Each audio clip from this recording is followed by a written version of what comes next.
Ruba Bayram, a first-year medical student and a member of PACademia. Today I'll be discussing the topic drugs administration and absorption. We're going to be looking at the factors that are affecting the absorption. Okay, so let's go straight into it. First one is the drug properties. Many drugs have many different properties, such as the lipid solubility, the molecular weight, the polarity. So let's discuss them each. Lipid solubility, drugs need to be what? They need to be lipid soluble. So the more lipid soluble the drug is, the higher the absorption. Why? First, we need to understand that a cell is surrounded by a cell membrane. And for a drug or any substance to get inside of the cell, to be absorbed into a cell, it needs to pass the cell membrane.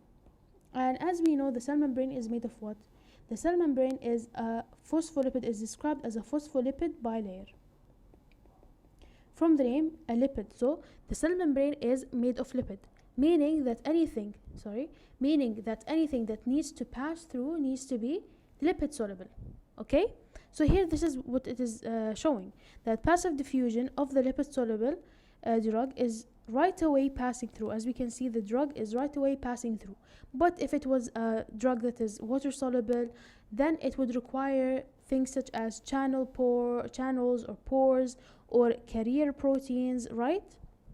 As we can see here. So they would require additional things. They would require additional help and requirements and more energy for the drug or for the substance to pass through. So it will be more difficult. So for a better absorption, the drug has to be lipid soluble. Why? Because the cell membrane is lipid in nature, so this allows the drug to pass through really easily. So this is the first one, the lipid solubility. Secondly is the molecular weight. Think about it like here.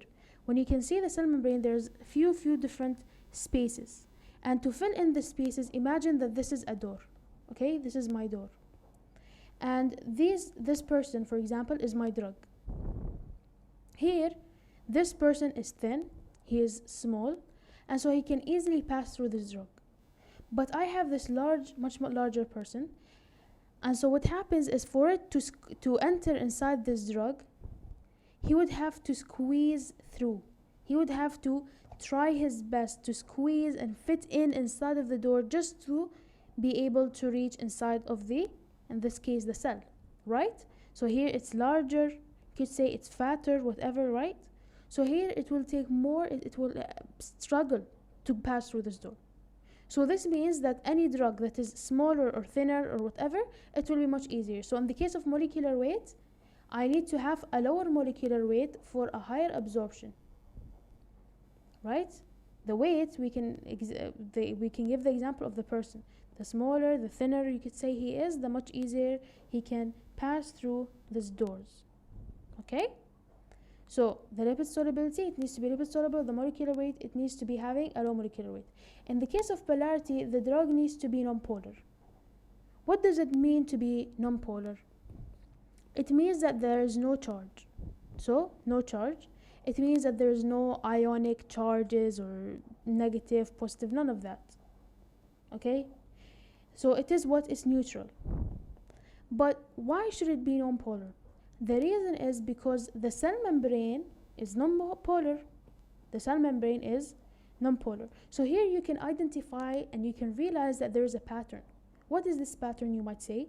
That the cell membrane, whatever characteristics the cell membrane is, if the drug has similar or same characteristics, it will increase the absorption.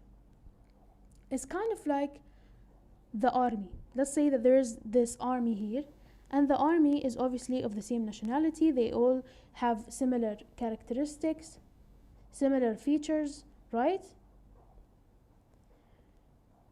Anything that is different, so anything that looks different, let's say this, they have similar characteristics. Anything that looks different than the army, a different nationality, an enemy country or whatever, the army will try to block them from entering in. Will make it much harder for the enemy or the thing that is different to try to enter in.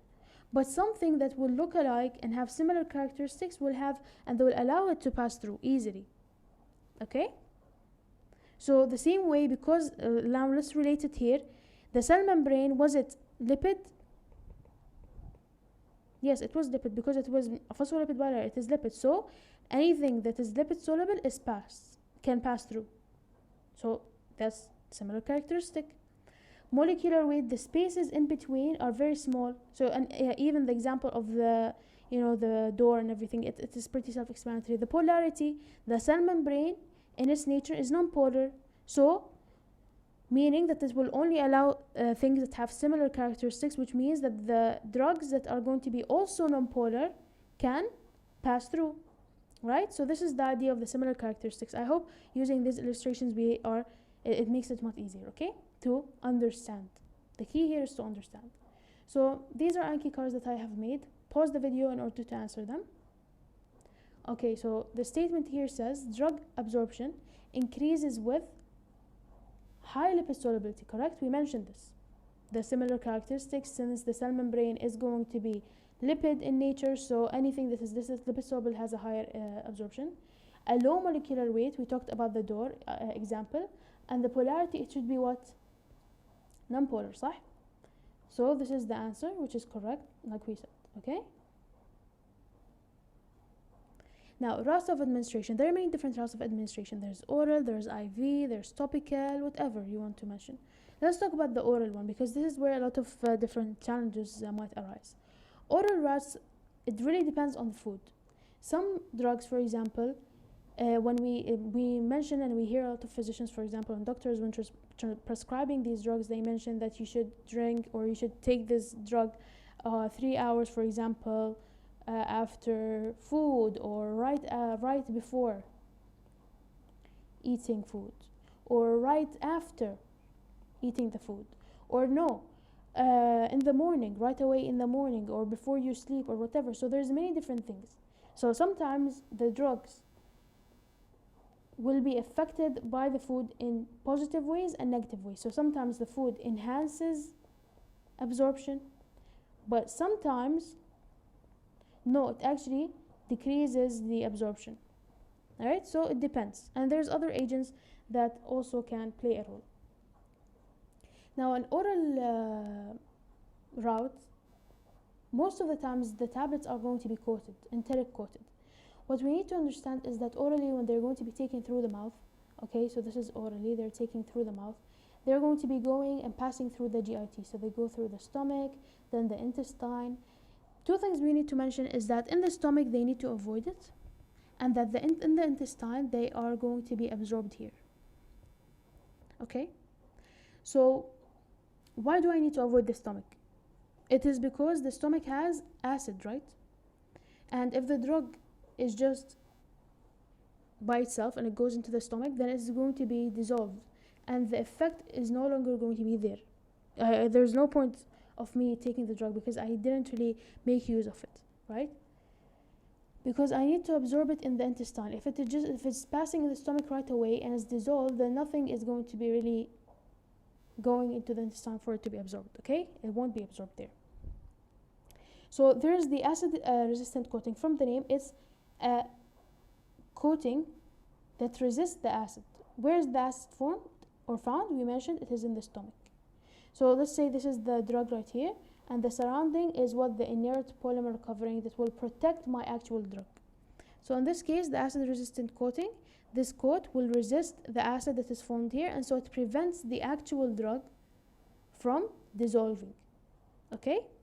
Another example is the alkaline sensitive coating. So this coating here, it is sensitive to alkaline solutions.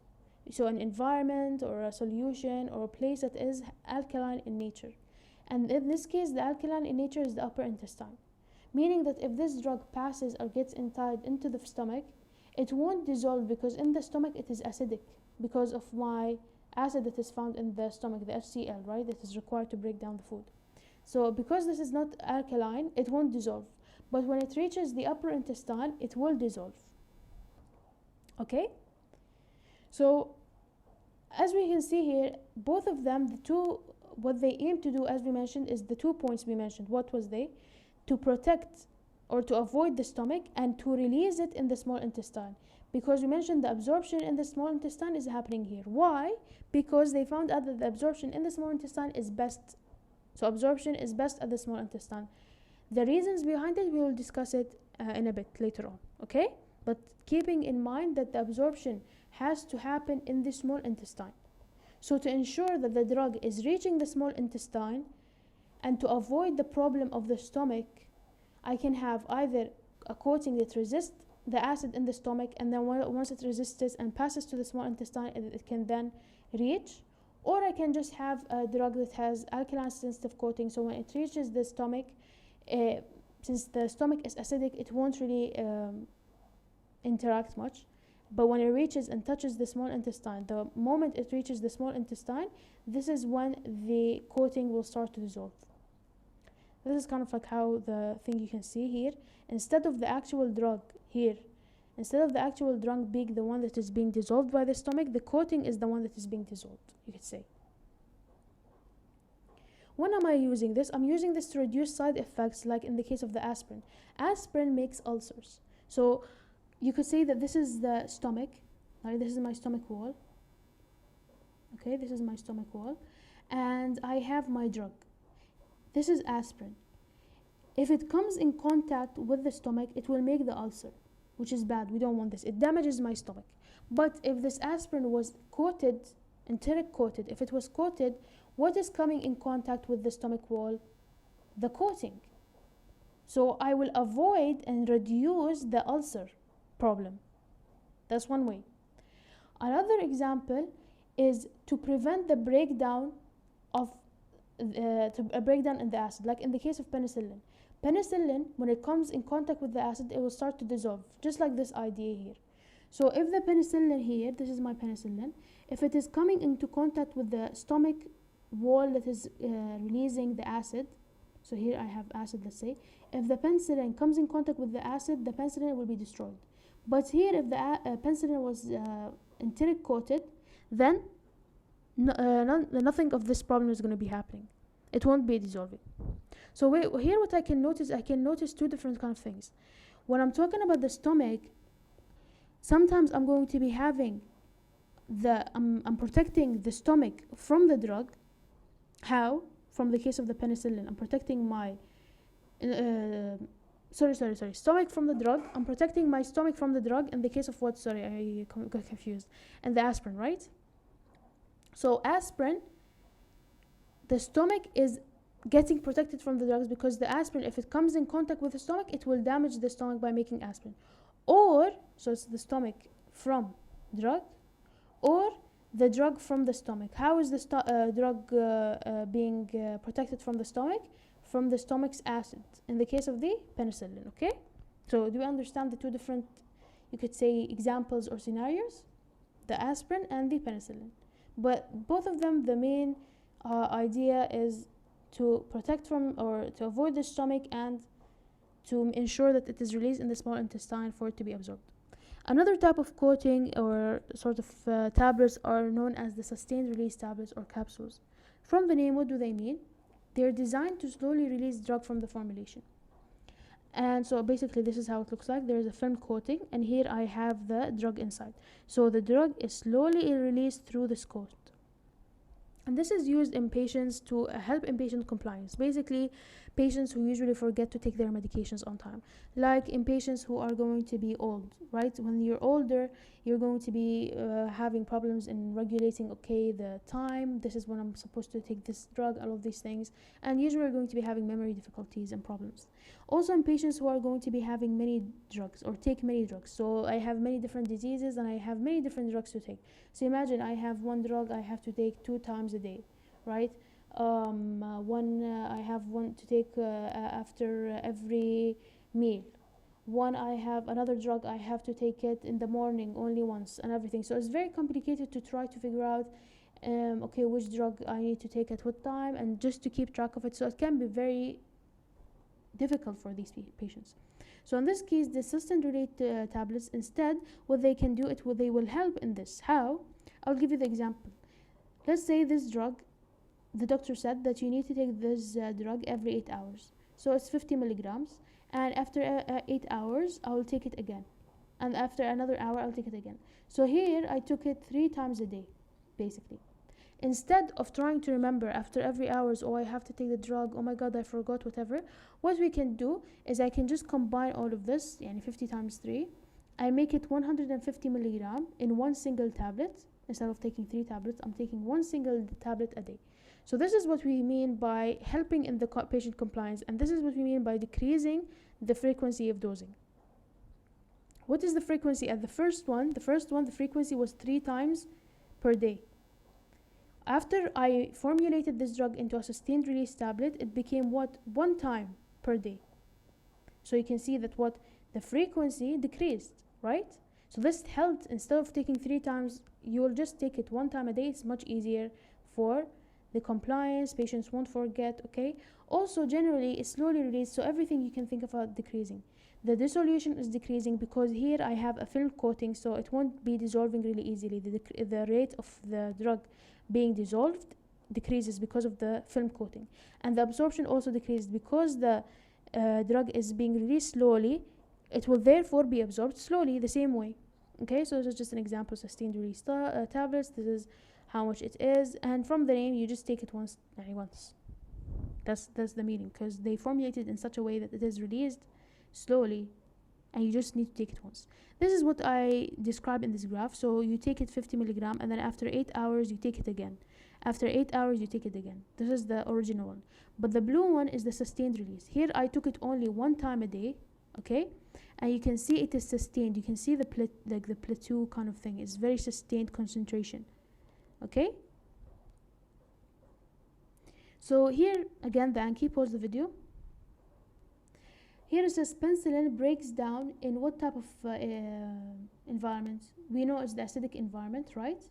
Penicillin, and it's protected by what type of coating? We remember that there's 2 types examples we mentioned, the penicillin and the aspirin. There was one where the stomach is being protected from, or it's where to protect the stomach from the drug, and this example was the aspirin, because I need to protect my stomach from the aspirin, because if not it will form ulcers. Or it is the opposite, where the drug is going to be protected from the stomach acid. In this case is my penicillin. So here it's going to be protected by my acid resistant coating. So when it reaches the acid, when it reaches the stomach, which is acid in nature, it has acid, the coating is resistant to this acid, so it won't dissolve in the acid on the stomach. Instead it will reach the small intestine and it will work normally, okay. Another thing, all drugs can be formulated in sustained. This is a sustained release tablet. True or false? Pause the video. The answer is false. It can't, and the reason is because some drugs cannot be formed in this sustained release form. The reason is, let's say if I have a 100 milligram, I have to take 100 milligram every 8 hours again. So if I want to formulate it, I'll say 300 milligram. It will be too large for me to make 300 milligram or to store 300 milligram in one tablet. It will be too large. So it will be too large and I won't have the ability to swallow. It's too huge. I can't swallow it properly. Whereas other ones, let's say if I require only 20 milligram. Let's say this drug requires only 20 milligram to reach the therapeutic effect, or to have my therapeutic effect, and I have to take it only 2 times. So when I'm trying to make it into sustained release, it means 40 milligram per day, and this is one single tablet. It's very small. I can easily take it, right? So it depends on the drug property. Another reason is the drug interactions between the coating. You'll tell me, which coating are we talking about? If you remember in this picture here, I told you about the coating. Can we see that there is a coating here? Some drugs, they cannot be stored, and they kind of have some sort of chemical reaction between the film coating and the drug itself. So sometimes it's not really as easy to store them in this coating for long periods of time, and there's many different forms and reasons and complications behind it, but these are the main 2 things that we can think of, okay?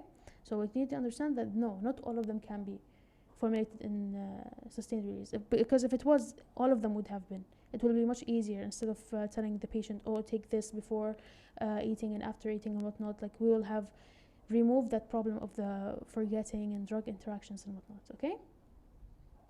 Okay, so here, if you remember, we talked about orally, that the food, how it will affect it. Sometimes it will, presence of food will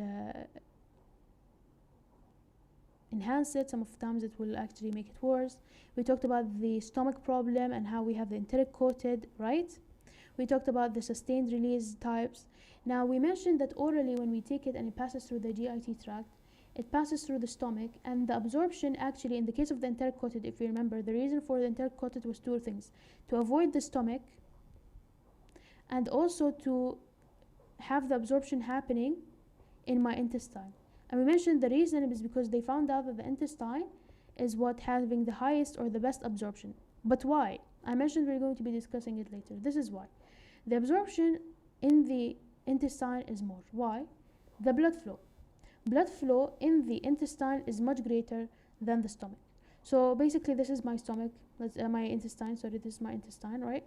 And I have more blood vessels or more blood flow, meaning that the drugs that are found in the small intestine, when they're absorbed, they can right away, more of them can be absorbed and then from the intestine and into the blood vessel, and then they can be distributed all over the body, because I have more blood flow, more blood vessels in the small intestine, right? So this means that more of this drug can then be distributed and absorbed. Also depending on the total surface area. Now we know that the diffusion idea, diffusion depends on the surface area. Now diffusion increases if the surface area increases. How is the surface area of the intestine more? We found out that, and we know that the intestine, they have something known as the microvilli. This, because of the presence of the microvilli, the intestine surface area increases, and because the surface area increases, the diffusion increases, meaning that the absorption of the drug is now much easier. Okay, so here I have, let's say this is my microvilli, and this is my intestine cell. Because of this microvilli, I'm going to be having surface area increasing, and so the diffusion increases, and so absorption increases. So now more of the drug is going to be absorbed. Okay, the contact time also plays a big role as well. When I absorbed it, let's say, or when this is going to be happening in my intestine cells, this is the lumen of the intestine, and these are the cells of the intestine, they need to absorb, right? If the drug is moving very rapidly, it will have less time to be absorbed. But if it is moving slowly through the lumen, this is my lumen, the cells that are found here, it will be much easier for the absorption to happen, because the main focus here is absorption and not the passing through. When is it that the drugs are passing through very fast in the lumen of the intestine or the GIT? It can be in the severe diarrhea. During severe diarrhea, everything is moving really fast, right? So absorption won't be really the main aim. The main aim, oh, there's a problem here, so this is moving very fast, so absorption is going to be very low. Whereas anything that delays the passage, it will make the absorption, you could say the rate of the absorption, also delayed. In the case, for example, here in the stomach, let's say in the stomach, if I have food, if I'm eating food, right, and this is my drug here, the stomach will take a lot of time to break down the food, and so the drug will remain for longer periods of time, so it has the ability to be absorbed more. And then when it goes into the small intestine here, when the food is then forming feces and whatnot, the drug then will take much longer time to be in the passage, through this passage, and can be absorbed more, right? Also in the case of constipation. In the case of constipation, there is a problem in defecation, right? Defecation, it decreases. So in the lumen or of the intestine, there's like feces and whatnot. It will take much longer and it's more difficult to defecate. So here, drug has more ability to be absorbed, because it will stay in this area of the absorption site, which was the small intestine, for longer periods of time. Okay. Another example is the expression of glycoprotein, P-glycoprotein. P-glycoprotein, from the name, it's a protein, glycoprotein, and the main aim, what does it do? It pumps out, so it's a pump, and it pumps out of the cells the drug. So here, this is how it looks like. I have the PGP, the P-glycoprotein, and I absorb the drug, but because this is here, The PGP, the aim was what? It's an efflux. So it pumps out the drug. So here what I'm seeing that it's all released out. It's going outside of my cell. Okay, so here it pumps the drugs out of the cells, and it's found in various tissues. An example, let's go with the same example of the intestine. Let's say here the intestine absorbed the drug. So here I have the drugs. But then I have my PGP. So now the moment I absorb the drug, the same drugs are then going to be pumped out by this PGP. So it's as if I didn't absorb. So this is what we can say is that the expression of the P-glycoprotein, the PGP, if it increases, the absorption, what happens to it? It decreases, right? Because the PGP, what does it do? This is what we're saying. The PGP, what does it do? PGP is an efflux. It's a pump.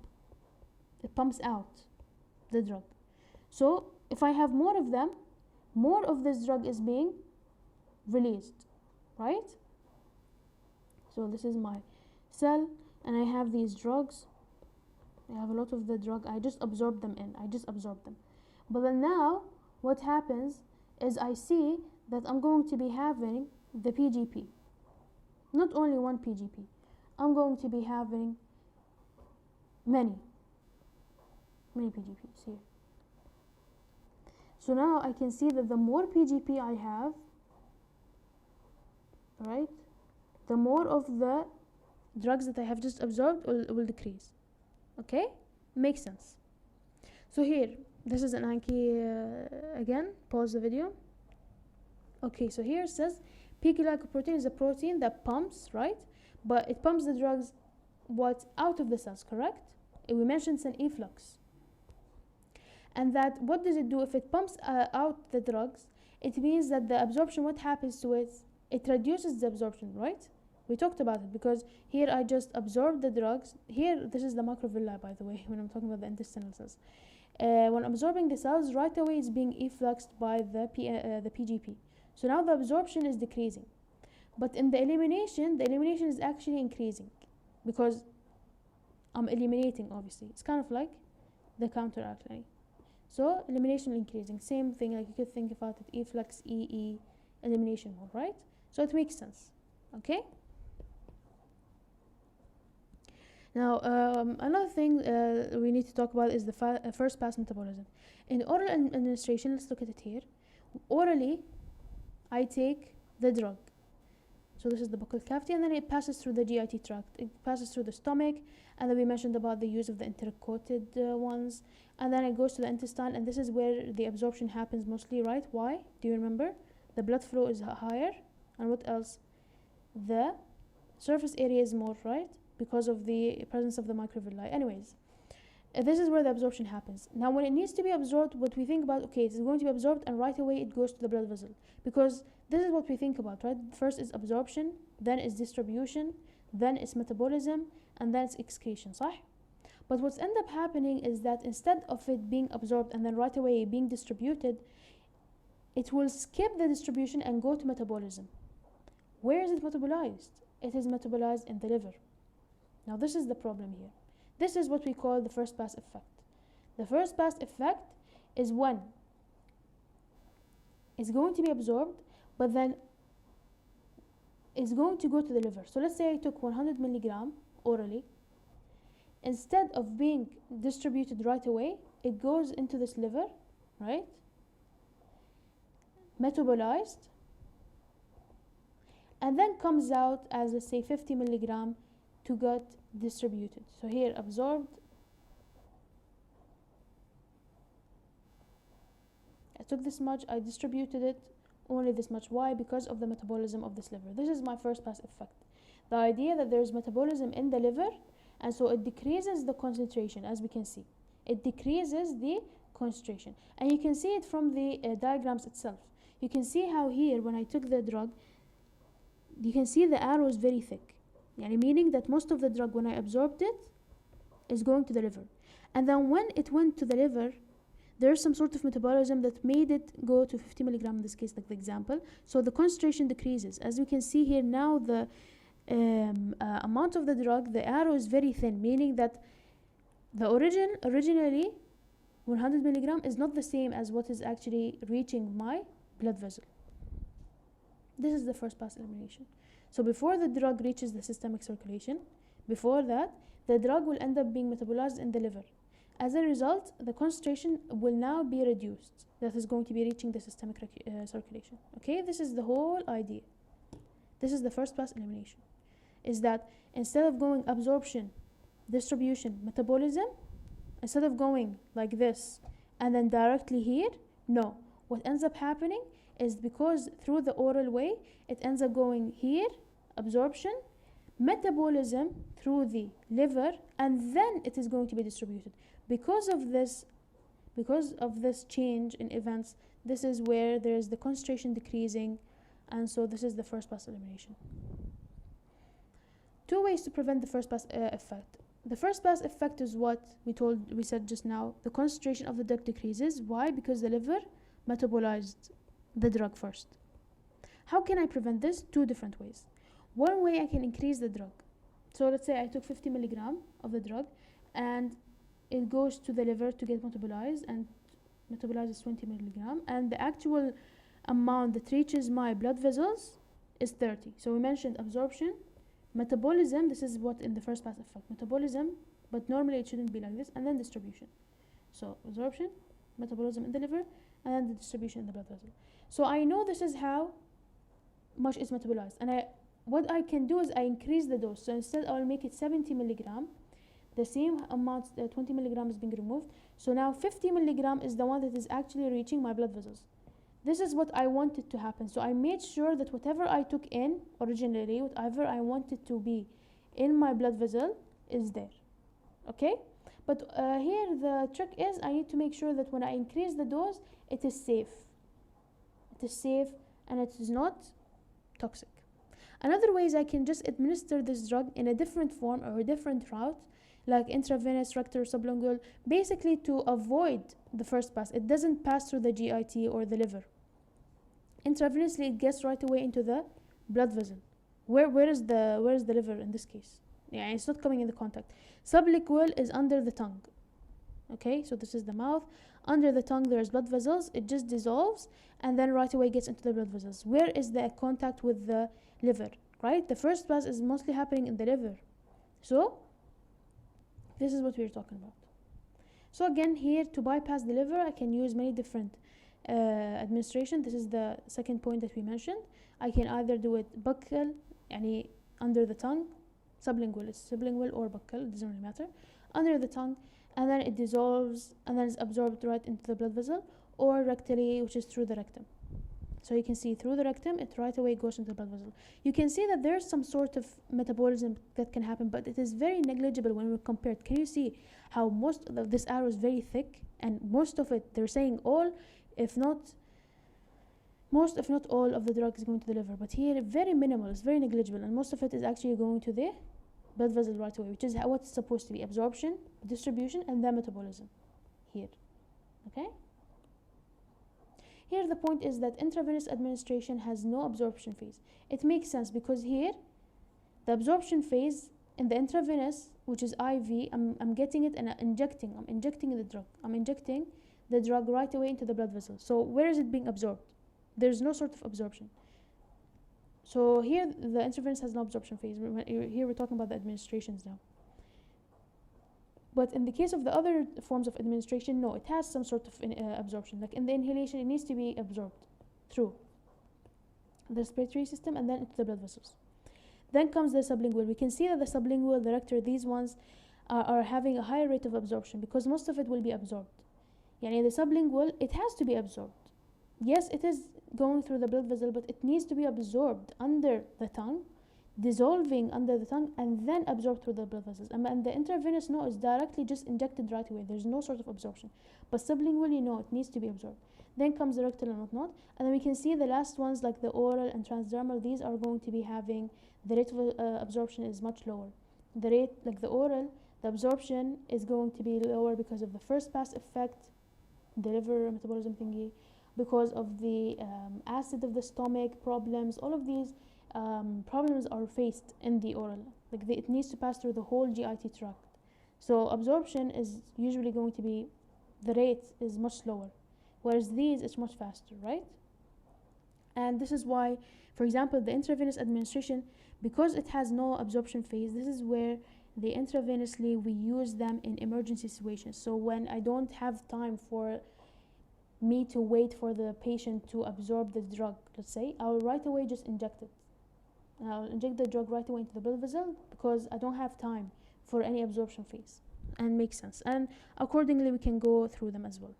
Yani in patients who are going to be having like asthma or whatnot, we use inhalation sort of drug administration because it's the fastest in that rate, and it's more, you could say, efficient rather than intravenously. You're going to be injecting the drug and making the drug. Not everyone has the ability to kind of inject drugs through the appropriate vein and whatnot, so it will be much easier, right, in the inhalation. It makes more sense. So it depends on the type of the drug, it depends on the type of the situation and environment. Okay, thank you so much. I hope you have understood. I made it a much easier concept. If you have any questions, feel free to write them down in the comments, and thank you so much.